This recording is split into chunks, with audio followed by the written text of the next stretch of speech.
altura, não é que não houvesse coisas importantes, mas o que caracteriza esta dinastia foi os Manchus, os que vinham da Manchúria, do norte, ali entre a China e a Mongólia, havia uma zona chamada Manchúria. E os Manchus, que eram muito poucos em relação aos Han, vocês sabem que os chineses têm 56 etnias, nós dizemos que eles são todos iguais, mas não são. Uns são mais morenos, outros são mais pálidos, outros mais redondos e tal. Eles são todos diferentes, porque eles também dizem que nós somos todos iguais, diga-se de passagem.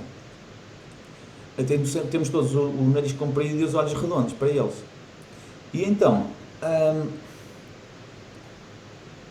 esta foi uma altura muito conturbada, porque tinham, os Manchus eram uma etnia muito pequena na China. 90% dos chineses eram Han. E eles tinham invadido a China, tinham conquistado o poder e os Han estavam sob o domínio, que eram a maioria, não é? Mas estavam sob o domínio dos Manchus. E então havia os Manchus, e eles até se adaptaram mais ou menos no início à cultura chinesa, à religião, etc. E não mudaram assim muita coisa nesse aspecto. Mas eram também muito rígidos em algumas coisas, especialmente nos impostos. Então havia um bocado, muita gente que não concordava com as políticas. Então havia muita gente que era contra o sistema. E começaram-se a juntar dentro dos templos, porque eles a religião, eles não mexeram na religião, tinham respeito pelo budismo, mantiveram aquilo. Os templos eram uma espécie de local sagrado, onde eles não mexiam. Então quem começou por lutar contra o sistema, acaba por se refugiar nos templos de Shaolin como um sítio mais à vontade para eles treinarem e até fazerem uma revolução. Até porque dentro dos templos já se fazia o Wing Chun, já se fazia Kung Fu, não é? Aliás, tudo que existe no Wing Chun já existe em Shaolin. Só que Shaolin tem muito mais coisas, ok? E então, isto para dizer o quê? Começou a haver muita gente contra o sistema.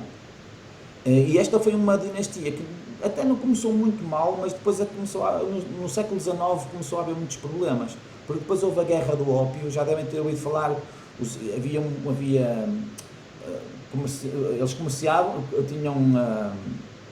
tinham comércio com os ingleses, e os ingleses começaram a exportar muito ópio para a China. E como vocês sabem, o ópio põe o pessoal um bocado gansado, não é? E de tal forma que normalmente não se fala muito disso, mas era muito comum, era mesmo muito comum, tal como aqui o pessoal bebe uns copos e na China também era muito frequente o pessoal usar o ópio, ok? Aliás, Ip Man foi uma da pessoa que usou o ópio, não se fala muito disso, ninguém gosta muito de falar muito disso, mas o Ip Man fumou bastante, pelos vistos. E o pai do Bruce Lee, quer dizer, na altura aquilo não era bem visto como um drogado, não é? É como um bocadinho aqui o álcool, o pessoal bebe umas cervejas e normalmente ninguém diz, tu és um drogado porque bebes cerveja, não é? Pronto. Acaba por ser socialmente aceito. O que é que acontece? É que na altura em que o ópio começou a entrar para a China, aquilo começou os imperadores começaram a perceber que aquilo não beneficiava muito o povo. E começou a haver problemas com os ingleses. Aliás, vocês sabem que Hong Kong pertenceu para aí até 97 aos ingleses, tal como Macau pertenceu para aí até mais ou menos à mesma altura aos portugueses. E o que é que aconteceu? Isso deu origem depois às guerras do ópio. Houve duas guerras do ópio no século XIX, uma na primeira metade e a outra para aí na segunda metade. E então isso foi muito mal, foi catastrófico para os chineses, e esta dinastia veio por água abaixo a partir principalmente dessa altura. E então depois começou a haver muita gente contra o sistema, e foi nesta altura que surgiu o Wing Chun. Foi nesta dinastia de Qing, neste período turbulento em que os Han, que eram a maioria dentro das etnias chinesas, estavam a ser subjugados pelos Manchus, ok? Foi nesta altura também que aparecem imperadores como o Qianlong. Qianlong foi um imperador que reinou muitos anos. Ele era, salvo erro, o neto do Kangxi. Kangxi era outro imperador que aparece sempre de amarelo. Estão a ver que eles aparecem sempre de amarelo porque amarelo é a cor dos imperadores na China. E então este imperador também viveu muitos anos, há inclusive um livro à venda sobre, que eu por acaso tenho ali, sobre os segredos de longevidade que ele tinha para ter vivido tantos anos. E ele, como imperador, ok? Porque havia imperadores que eles dedicavam-se às concubinas e aquilo era festas e bebedeiras e eles não, acabavam por não durar muito tempo. E este renunciou ao reinado para não passar à frente do avô, do Kangxi. Pronto. Vamos passar à frente.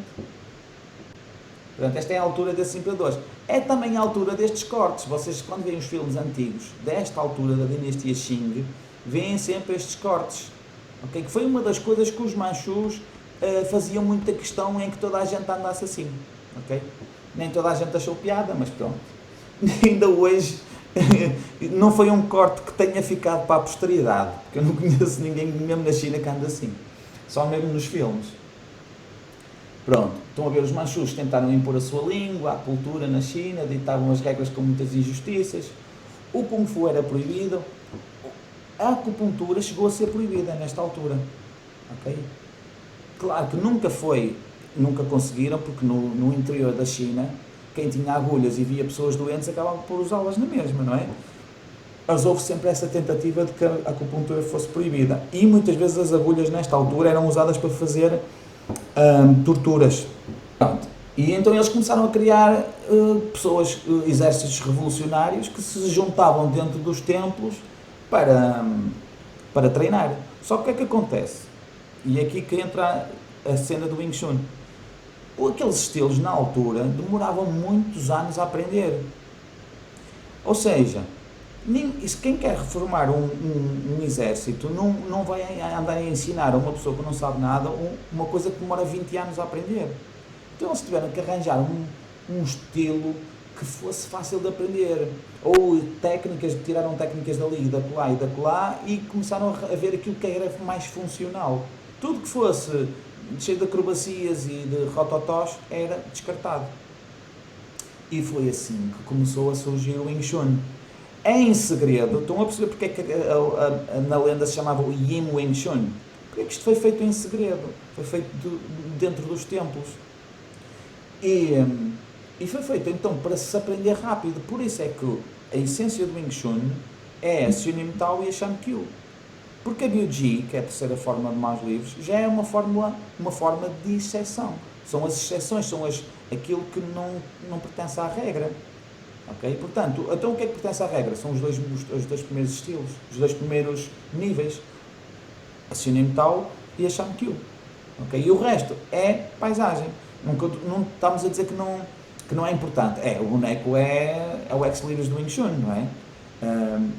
Mas no boneco, se vocês quando chegarem a essa parte do boneco, vocês vão ver que não aparece assim tanta coisa nova. Os movimentos que vocês fazem no boneco, no fundo quase todos já os viram. Há uma parte do boneco que está relacionado com a Biu Ji, mas aquilo não tem assim tanta coisa